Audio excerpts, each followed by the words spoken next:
যে মানুষটা চায় আপনার জীবনে ভালো কিছু আসুক, সেই আপনার জীবনে আসা সব থেকে ভালো কিছু। হ্যালো এভরিওয়ান, আসসালামু আলাইকুম। কেমন আছেন? নিশ্চয়ই ভালো আছেন। সারা দিন যদি সংসারের কাজকর্ম করতে করতে নিজের জীবনটাকে উৎসর্গ করে দেন, তারপরেও দিন শেষে একটা কথাই শুনতে হবে, আমি সারাদিন কি করি। আমার মনে হয় প্রত্যেকটা মেয়েকে এই কথাগুলো শুনতে হয়। সারাদিন কাজ করতে করতে নিজের জীবনটা যদি আপনি উৎসর্গ করে দেন, তারপরেও দিন শেষে একটা কথাই শুনতে হবে, আমি সারাদিন কি করেছি। আমার মতো যার বাড়িতে আবার ছোট বাচ্চা আছে, তাদের অবস্থা তো জানেনই। কাহিল এ পাশে গুছিয়ে উঠতে উঠতে আর এক পাশে আবার এলোমেলো করতে একটুও সময় লাগে না। আর এই যন্ত্রটাকে দেখছেন না, এই তো দেখেন এদিকে বিছানার অবস্থা কি করছে, আমি এদিকে গুছাচ্ছি, ও বলতেছে ও নাকি আমার কাজে সাহায্য করছে। কোনো কাজ করার আগে সেই আগে সব কাজের মাথা একদম শুরু করে দিবে, কি করব না করব আমি আসলে মাঝে মাঝে কুলায় উঠতে পারি না।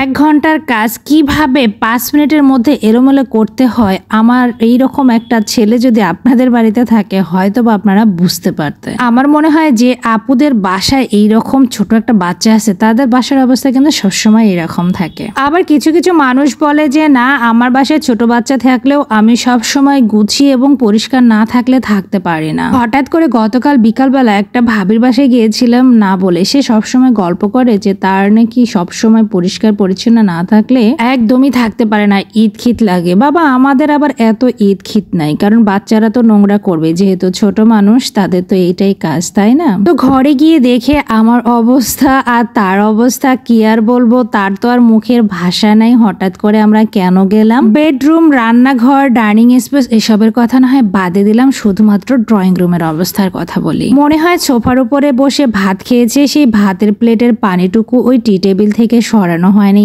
এখনো পড়ে আছে। বাচ্চারা আম কাঁঠাল খেয়েছিল, সে প্লেটটা ওখানে রেখেছে, একদম মাছি পড়ে ভ্যান ভ্যান করছে। হঠাৎ আমরা যাওয়ার কারণে একটু ইতস্তবোধ করতেছিল, কারণ সে যে পরিমাণে আমাদের সঙ্গে গল্প করে, সে এত বেশি পরিষ্কার। আমাকে এসে বললো, ভাবি জানেনই তো ছোট বাচ্চা থাকলে কত কষ্ট হয়, তাই না? আসলে আজকে বুয়াও আসেনি, তো এই জন্য আমার বাসার এই অবস্থা। হ্যাঁ, সেই ভাবিদের উদ্দেশ্যে বলি, যারা নিজের কাজ বুয়াকে দিয়ে করান, বুয়ার উপরে ডিপেন্ড করেন, তাদের বাড়ির অবস্থা কিন্তু হঠাৎ করে গেলে এমনই হবে। আর আমরা যারা নিজেদের কাজ নিজেরাই সামলাই, সবকিছু করি, আমাদের একটু একটু করে ময়লা হতে থাকে, একটু একটু করে সারাদিন পরিষ্কার করতেই থাকে।